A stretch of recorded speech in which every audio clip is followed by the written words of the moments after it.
Welcome to the EcoParent Podcast Network. I'm Sam, the founder of EcoParent magazine. My partner Alexis and I had zero experience in the publishing industry, no money, and a new baby. But we quit our jobs, leapt into the unknown, and started EcoParent magazine anyway. It was absolutely freaking terrifying. But at the same time, it felt right. Just a few years into the journey, Alexis was diagnosed with stage 4 breast cancer that later found its way to her brain. It was utter chaos, navigating treatment schedules, caring for a 3-year-old, and trying to run a fledgling business, not to mention the general emotional havoc. Alexis didn't make it, but the rest of us did, and I've spent the years since raising a wonderful son and building EcoParent into North America's top print magazine for conscientious families. Even 10 years in, we're still a very small crew. If you send an email, it's probably me that will answer you. And this podcast network is a monumental step for us, another leap into the unknown. But like before, it just feels right. And I know that Alexis would agree that the podcasting team I've assembled here is an incredible group of people whose only goal is to inspire the best in you. Okay, I'm going to shut up now and let you listen to the podcast. Thank you so much for stopping by. You're the reason we do what we do.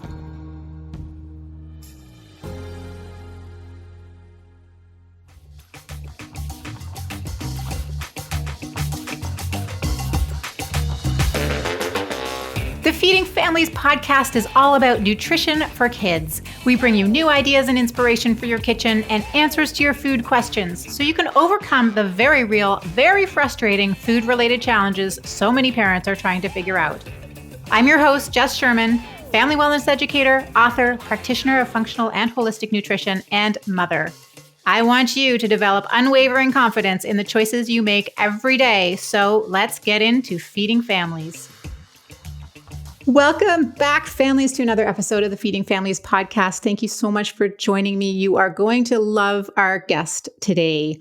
You know, before I introduce her, I want to just frame out this episode a little bit. In my work and in this podcast, we're really focusing on helping parents gain a better understanding of how to leverage nutrition and food for their families, right? That's what we're all about, how to use it as a tool to support everyone's health, and also how to get over some of the stumbling blocks and some of the struggles that we all face as parents to try to get food in mouths, right? The budget issues and the pickiness and, making choices in the grocery store and all the time it takes and all of that. Really, really practical struggles that we all face.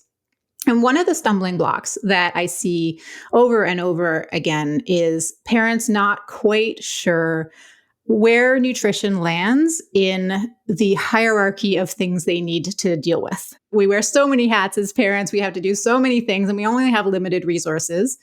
And how much of those resources should be allotted to nutrition and food? Part of it, I think, is that parents get a lot of conflicting information. Some people are told, you have to take nutrition very, very seriously. You have to, really make sure they're eating the right foods, and you have to cook everything from scratch. You have to go on special diets, all the way to, my doctor told me that just to feed them whatever they'll eat, or I can't get them to eat more than 2 foods. So I'm just going to give up.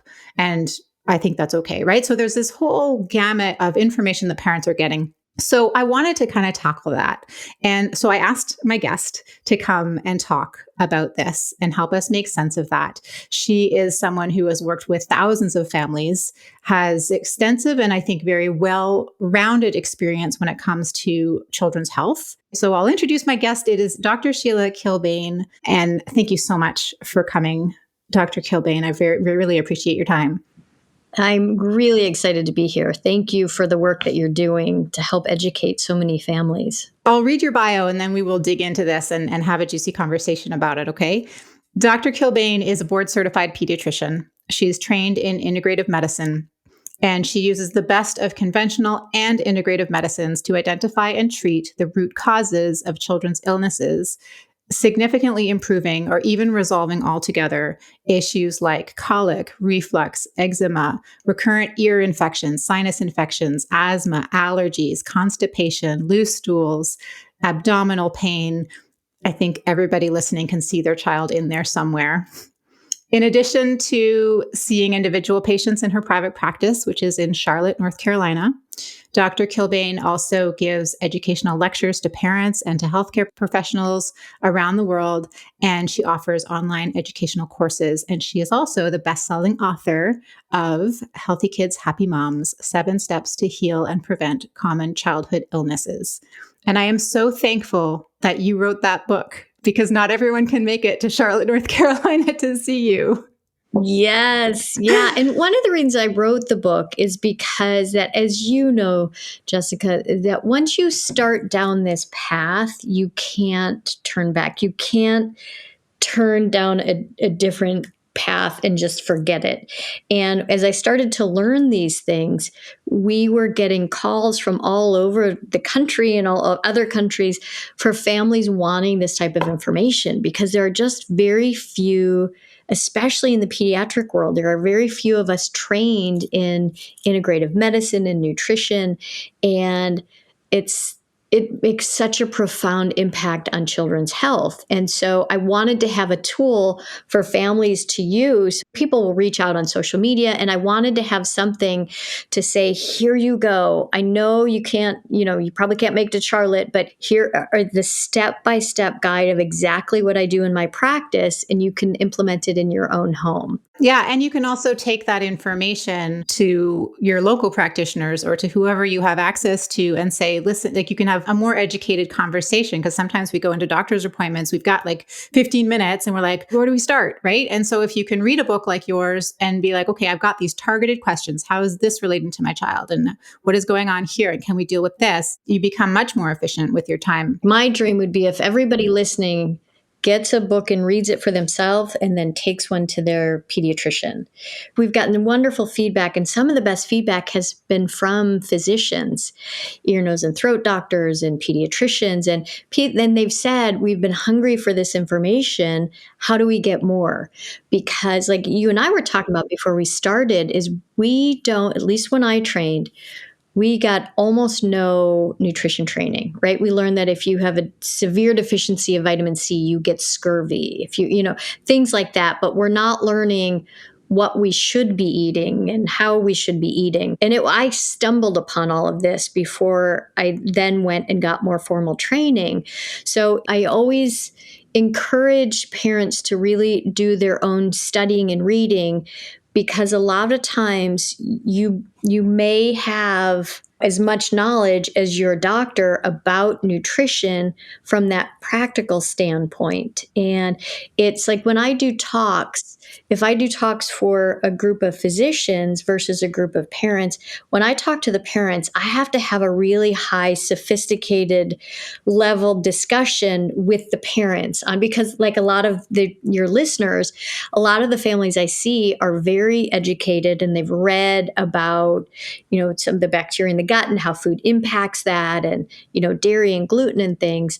Whereas in conventionally trained physicians, we don't get that kind of training. And so when they're interested, we start at the basics and then build from there. Yeah. And I think that's important to recognize, because sometimes I get people coming. I mean, I'm a nutritionist, so people are coming to me for nutrition help specifically. But sometimes when they come, they're quite upset with their doctors. They're quite upset that their doctors haven't given them this kind of support. And I tell them, like, it's just not in their toolbox unless they have, like you have, gone out of their way and taken an interest and done, extra training on it. Would you say that's fair? Absolutely. And that's what I always talk to families about. And I say, going to your doctor for information on supplements and, more detailed information on nutrition, it can be like taking your computer to an auto mechanic. And we really just don't get trained in it.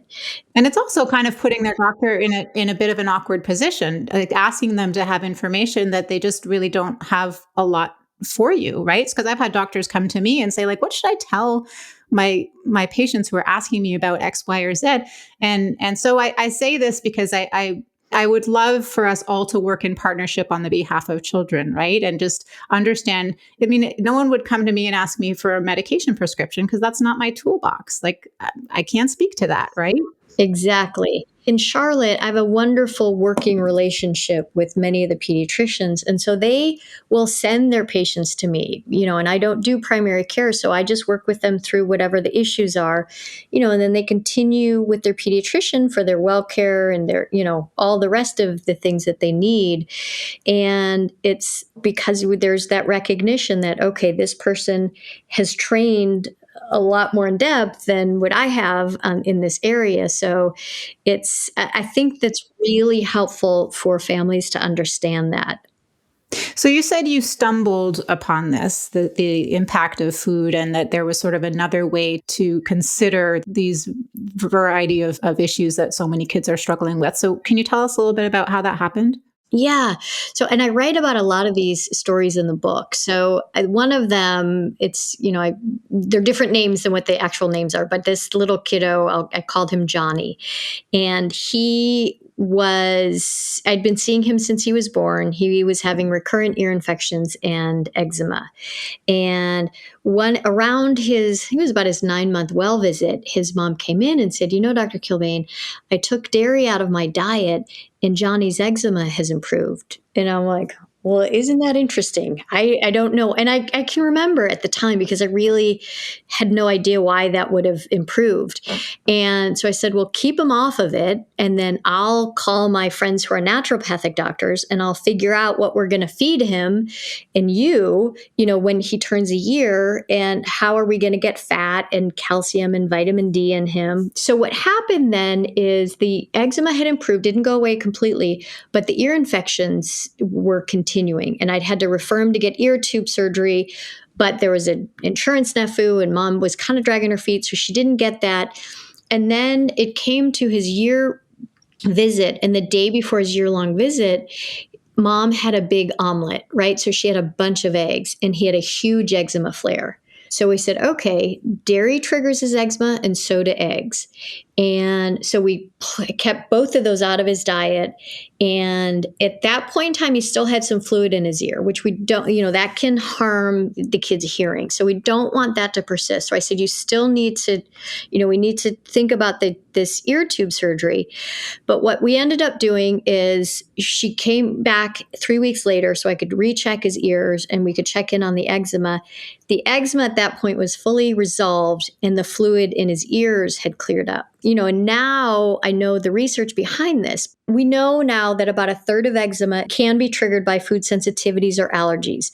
And the two big culprits are dairy and eggs. It's not always the case, but it can be the case.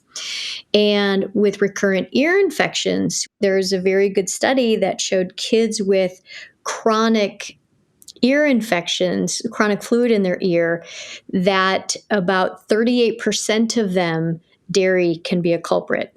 Eggs are another, can be part of this. Wheat can be part of it. So, and I lay all of this out in my book, and I have this study so that if pediatricians are reading this, they can actually go read the original research papers if they want. But I have it all listed out in a really nice visual. And he didn't end up needing to get ear tube surgery. And that was the light bulb that went off for me. So then I continued pulling dairy out of kids' diets with certain things, but it was usually when they were pretty sick. So it was, really significant eczema, really significant constipation or asthma. But what also happened is that I'll use the asthma. Let's say, so a child with asthma, and we pull dairy out, do a couple of supplements, and then the asthma would improve and they would start sleeping better. They would start paying attention more easily at school. They were handling transitions better. Moms would be able to say, hey, can you go clean up your room? And they would do it without pitching a complete fit. So that was where I started to say, okay, there's a lot more to this than just the physical, the body things that were going on. And so that's where I started to understand this concept of cumulative inflammation. And many more people, given, in the middle of a pandemic, people are understanding that word inflammation, because we know that people who have a lot of underlying systemic inflammation don't do quite as well when they get exposed to this virus. So what is inflammation, right? That term is very nebulous. What does that mean? So I always describe it, if you think about spraining an ankle. When you sprain an ankle, it blows up like a grapefruit. And that's a bunch of white blood cells that our body has sent to that area. And those white blood cells are designed to heal the tissue that has been damaged. And what's happened is, because of the way that we eat and we're exposed to a lot more chemicals and things in our environment, in terms of herbicides that we spray on our foods, pesticides that we spray to get rid of our bugs, lotions, cosmetics, the food that we're eating. And we're eating a lot of junk food and a lot of food that isn't really food. So we've got a lot of significant inflammation. And if we work just step by step, we do little small things at a time, so we don't make your family feel overwhelmed or stressed, and we just gradually decrease that inflammation. For example, say your child has environmental allergies. Maybe they've got allergies to grasses and to trees. So trees bloom in the springtime, grasses more late summer, fall. We can't cut down all the trees and dig up all the grasses. Say that same child has a dairy sensitivity. And normally during the allergy season, they might need a lot of allergy medication to keep their symptoms at bay. But if we say, take out dairy and a lot of the sugar that they're eating, we're going to decrease their cup of inflammation to where it's only a fourth or a half full. Then when the allergy season hits, maybe that cup goes to about 3/4 full, but we're not going to have nearly the symptoms that we did before. And so that allergies were another environmental allergies. And we were just getting kids off of so many medications. And I just kept seeing this over and over. And I thought, this has to be a fluke, or I would have learned about this during my training. But it wasn't until I really went and did more formal training with Andrew Weil through the University of Arizona that I realized all the research that was behind this. For that to make sense, you have to understand that the body is an ecosystem, right? The body is not a series of compartmentalized systems that don't talk to each other. The body is an integrated ecosystem. Messages are constantly flowing back and forth between all of your body systems. And when you think about the body that way, you can then start to understand that, okay, if signals of inflammation are traveling all throughout the body, then it can show up as all kinds of different symptoms. It can show up as headaches. It can show up as skin things. It can show up as, anything, mood issues, learning problems, constipation. So would you say it's a fair statement to say that it's kind of two different paradigms, two different ways of looking at the body, that some doctors are trained to just sort of see their little piece, and some doctors are trained to see the body as an entire ecosystem? Is that a fair statement? Yes. And that's always the way that I describe it. It's a pretty reductionistic way that we look at things in our conventional training, right? If you're a heart doctor, you look at the heart, GI looks at the gut, dermatologists look at the skin. And what I had realized is that a lot of the kids that I was seeing is I was having to send them to the dermatologist for their eczema, the ear, nose, and throat doctor to get their ear tubes, the allergist to take care of all of their allergies. And I was like, why am I doing this? I should be able to take care of all of this stuff. And so I just started really learning more about allergies. And that way it was from a practical standpoint also that I started doing this stuff, because when I came out of residency, that's when, at least in the US, co-pays to go see your doctor and to specialists started to really increase. And it got to the point where it was like $70 to have a co-pay to go see your allergist. I'd send the kids to the allergist and they'd come back and they'd be on 4 medications. I'm like, well, I could do that. And we can do allergy testing through blood work now. There's always a time and a place that we get to use allergists. This was for that segment, especially when it came to environmental allergies, if allergy shots or immunotherapy weren't going to be an option. So when you start to incorporate this concept of cumulative inflammation and you look at nutrition and you look at the triggers of inflammation, we can systematically go through and decrease the child's systemic inflammation, then their allergies aren't playing such a big role. The way that I describe this is that we have 5 main triggers of inflammation. You're reading my mind. That was my next question. How do we empty the inflammation cup so that kids have fewer of these symptoms? Yes. And what I did in the book is we made these really cute little cups, and we have a different color for each of the triggers of inflammation. It's just a visual depiction of, before and after. So when it comes to the triggers of inflammation, it's food, environmental allergies, environmental toxins, infectious diseases, and stress. And stress can be physical, it can be emotional, and we can never be perfect in any one of these areas. But what we can do is we can do the best we can in each area so that we're overall just decreasing the sum of the whole. And we've all got our underlying genetics, and it's the way that our genetics interact with each of those triggers of inflammation. And I lay this out in detail in the book so that you can, at home, can really go through and understand how to look at this. And also, like you mentioned earlier, how to communicate with your doctor if you feel like your child needs further testing, or if your doctor feels like your child needs more testing.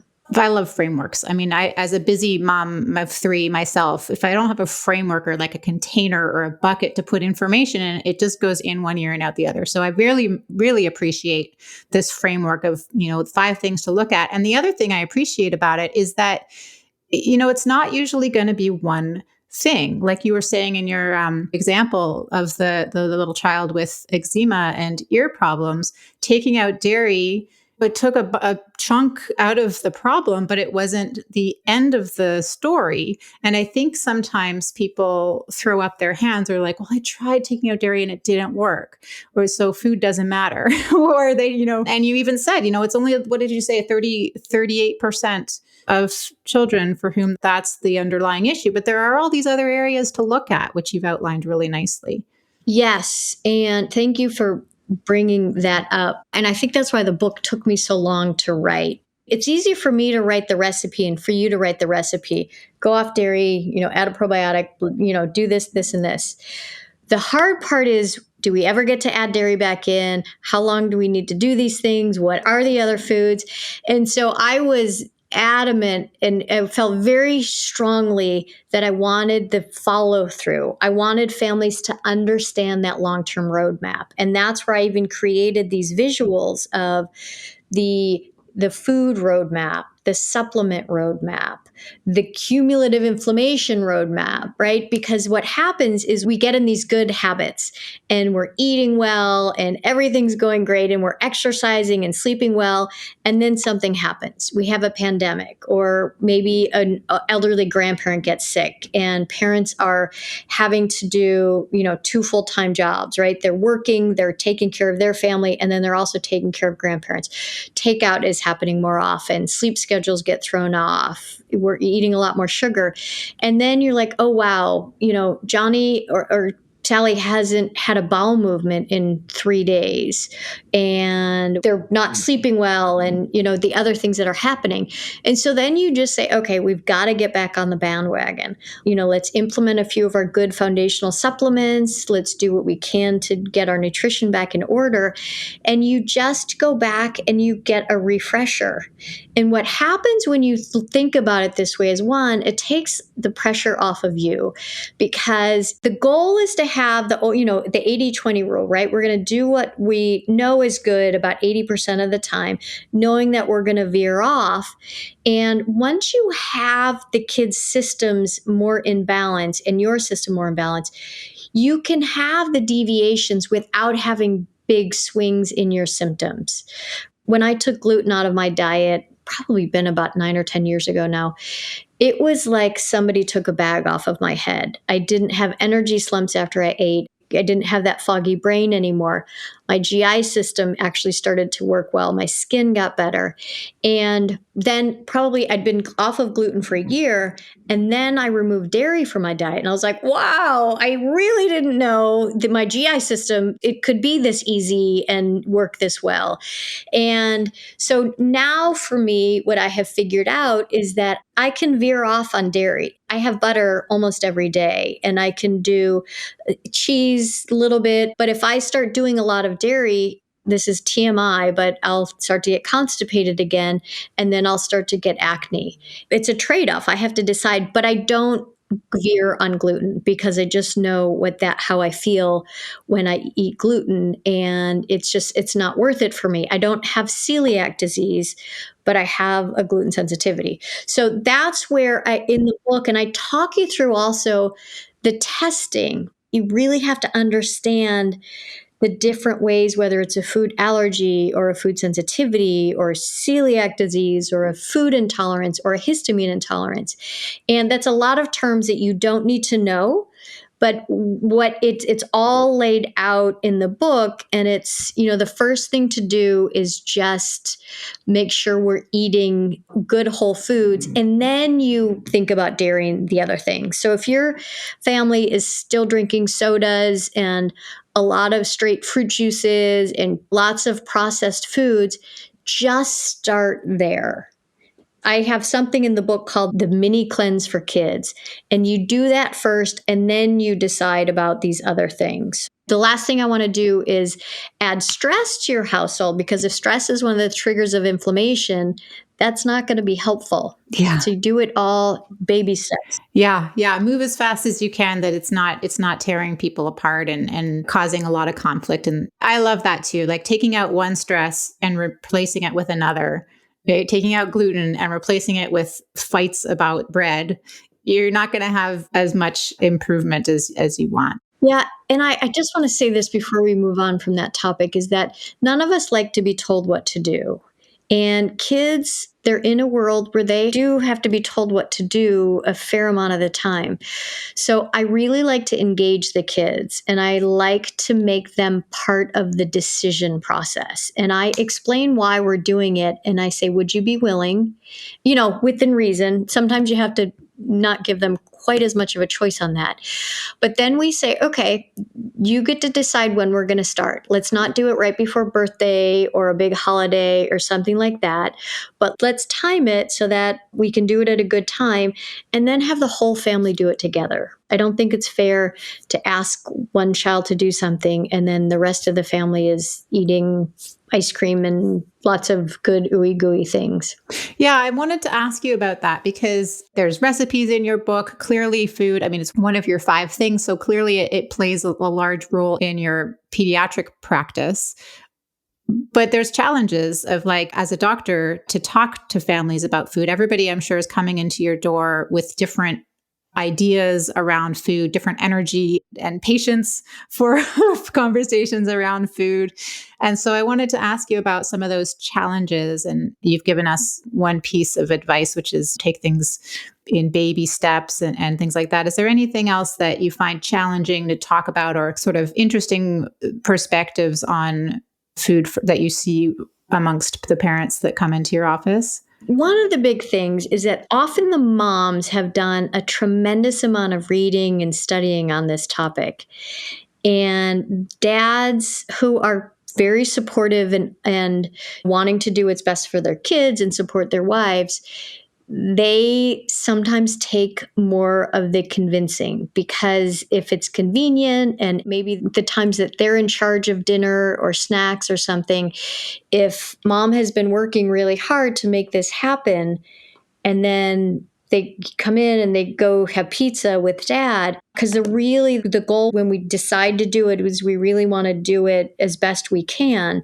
So it's getting everybody in the family on board, grandparents and babysitters and people with whom the child is eating. And so that's also why I have the book, because I want you to be able to give it to, and we even have a link on there that you can get it bulk. If you buy so many copies, it's less expensive. And so that's one of the areas. Also, what I see is people trying to tackle too much at once. Again, so say the kiddos are still eating, maybe they're having sugar cereal for breakfast. That's not the time to start removing dairy. The first thing that we want to do is shift breakfast. And that's usually where I have families start, is let's get rid of cereal and milk, because that's a load of carbohydrates, right? People don't think about dairy as having sugar, but the lactose in dairy is sugar. And if you look at a cup of soda versus a cup of milk, there's about half as much sugar in a cup of dairy milk as there is in a cup of soda. That's a lot of sugar. And same thing with juices. Fruit juices, like a cup of orange juice, has almost the same amount of sugar as a cup of soda. Sugar suppresses the immune system. So if you have kids with recurrent illnesses and they're having to go on antibiotics all the time, this is the area that we really want to start to decrease their sugar. So start with that. Just change breakfast. Dads always love this. They start laughing. I would say, I'd rather your child have a burger or a piece of steak or a piece of salmon for breakfast than the typical kid marketed sugar foods, whether it's cereals or toaster pastries or bagel and cream cheese. Those are very nutrient poor foods. And if you can do a green smoothie, with maybe you've got some microgreens or lettuce or any kind of greens, and then you do a little piece of banana, you do some frozen berries, and you make it with water, and you can add things like chia seed, hemp seed, flax seed. If you need it, you make it sweeter at first, and you do more fruit so that the kids get the taste of it. And then as they like it, you increase the greens and you decrease the fruit. And maybe you give it with a piece of whole grain toast and nut butter, or I always say bacon, especially for particular eaters. Why is it that we all love bacon? It's not going to be the absolute healthiest choice, but if you have a really particular eater and they will eat bacon for breakfast versus sugar cereal, I would always, any day of the week, I would pick the bacon over as long as you could get an organic, clean, nitrate-free bacon, and then you work into more fruits and vegetables. It all falls into, you got to do what's reasonable. You don't want to freak anybody out. And if you do too much too quickly, then you're swapping one stress for another, like we were talking about before. That's not good either. So those are such practical tips that people can just take away and start doing tomorrow and just see. Hey parents, this episode of the Feeding Families podcast is being brought to you by the Canadian School of Natural Nutrition. Do you want to improve your health and well-being, but you're not sure how? Have you an interest in food and nutrition and the science behind it? Kickstart your health journey by learning the fundamentals of holistic nutrition through CSNN's Introduction to Natural Nutrition Certificate. This introductory certificate provides a great understanding of the links between health and nutrition. Successful completion can be transferred to the full natural nutrition program so you can earn your professional designation, title, and diploma. It's available at select CSNN branches. You can learn more at csnn.ca/holistic-family, or you can follow the links in the show notes. I think there's always a bit of a leap of faith. They're listening to me. I've been, in practice for 10 years. They're listening to you. You've worked with thousands of families. We see patterns, right? We have the vantage point of seeing patterns like, well, when I do this, this happens. And I've had people email me saying, can you show me the study that will prove to my husband that if we take out dairy, my child will X, Y, or Z, right? And I'm like, no, I can't, because your child is unique. And I don't think we'll ever have that kind of study. There will always be variables and statistics and multiple factors. But for kids for whom, like your example again, dairy was causing significant impact on his quality of life, it's very significant. So it's worth trying. Absolutely. And in terms of the studies, there are a lot of studies. And that's where in the book, I have it all listed out, and at least in terms of dairy and several of those different illnesses. So there is a lot of research in the field of nutrition, and it's becoming easier and easier for us to have these these arguments, or I don't know, to say, yes, this is why, take this out, and this is why. Yeah. Yeah. What I mean is that they're never 100%. It's never like, oh, 100% of the time when you take out dairy, ear infections go away, right?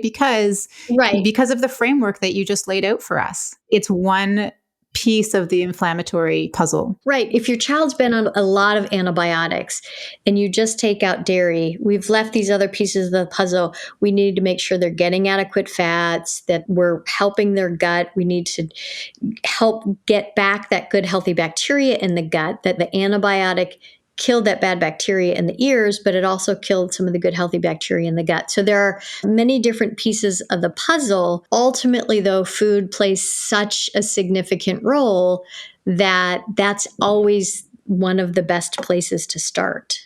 Mm-hmm. Thank you so much for helping people understand that it's worth their time and it's worth their energy. And I think, like you said, with your example of yourself, when you put in the energy at the front, it's very daunting to consider taking gluten out. It's exhausting, and we're already exhausted as parents.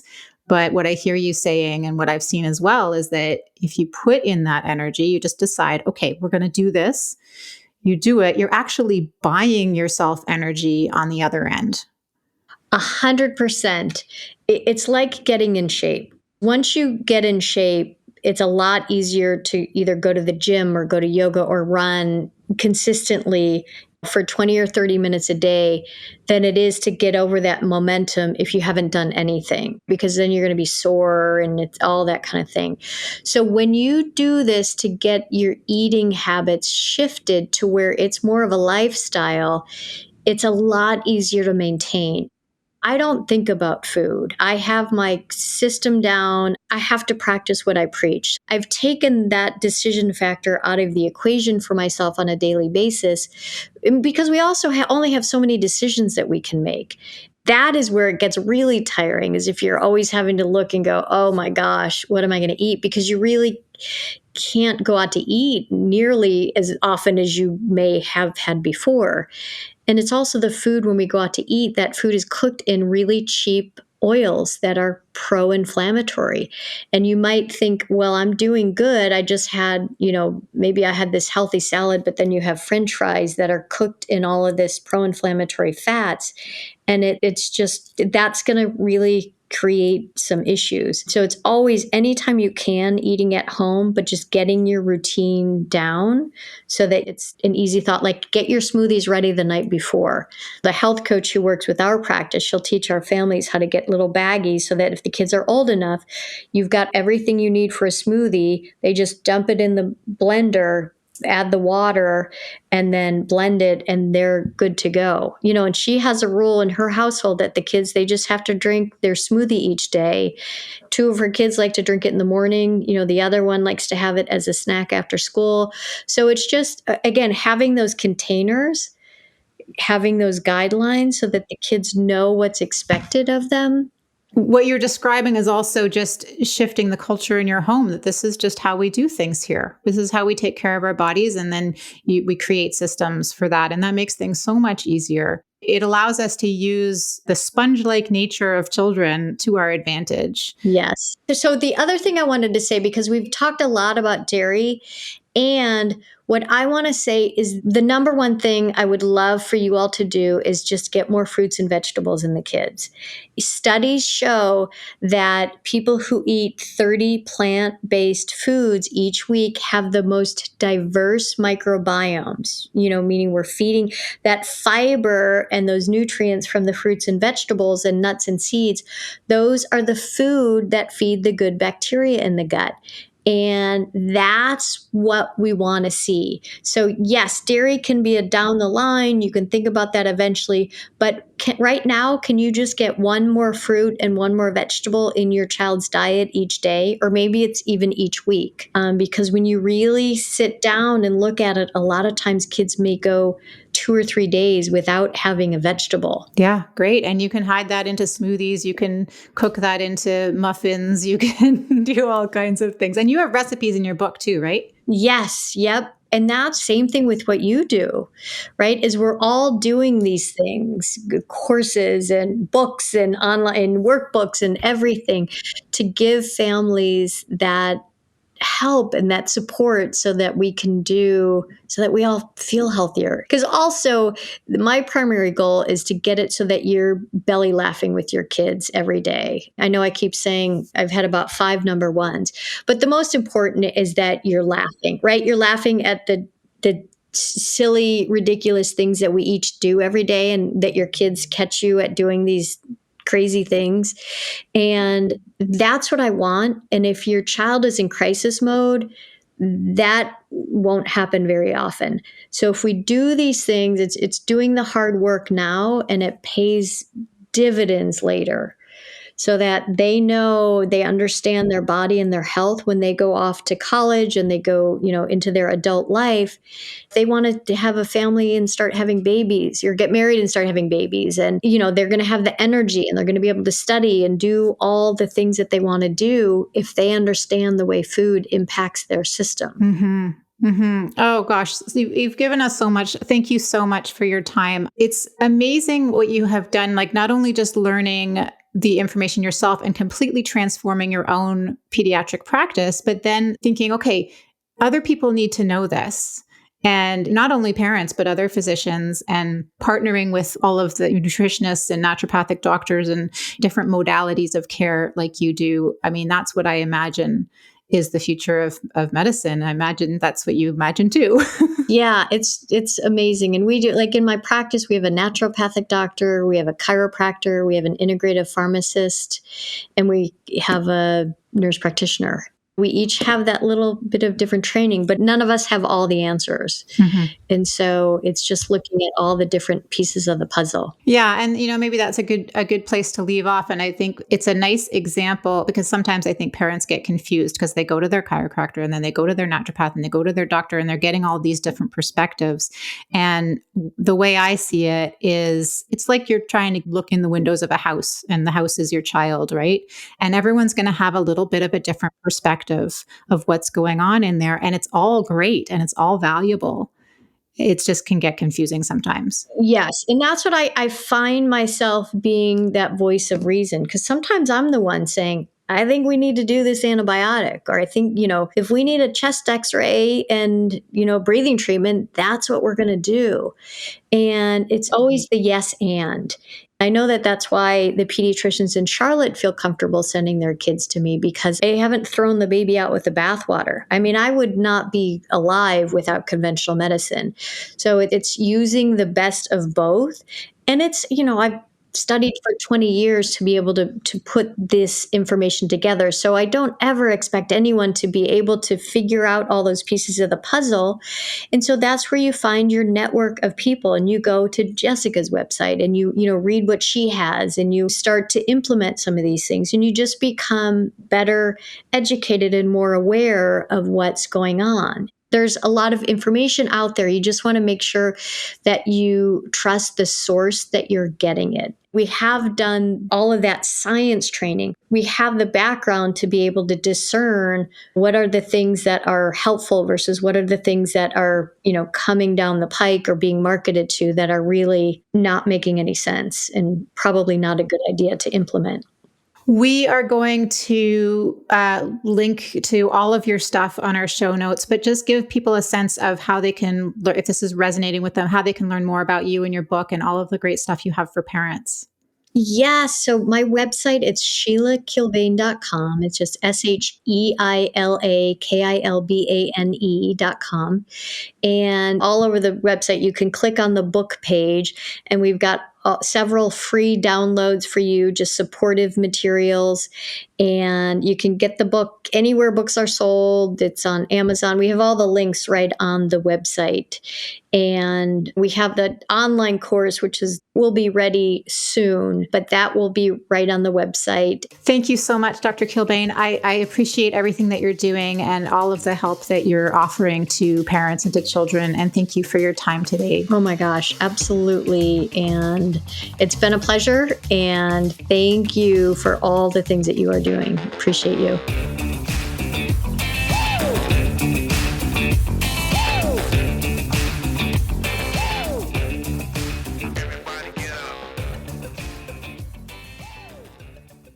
So if you listen to podcasts or watch YouTube, you've probably heard it 1,000 times before. The plea to subscribe and leave a review or a comment. Well, here we are again. But seriously, the review is especially important to us, as it has a huge impact on our discoverability amongst the zillions of podcasts all competing for your attention. So please consider leaving a review. And heck, we'd really love to hear your feedback. This pilot episode of the EcoParent Podcast Network was made possible with the generous support of Ontario Creates. Thanks for listening.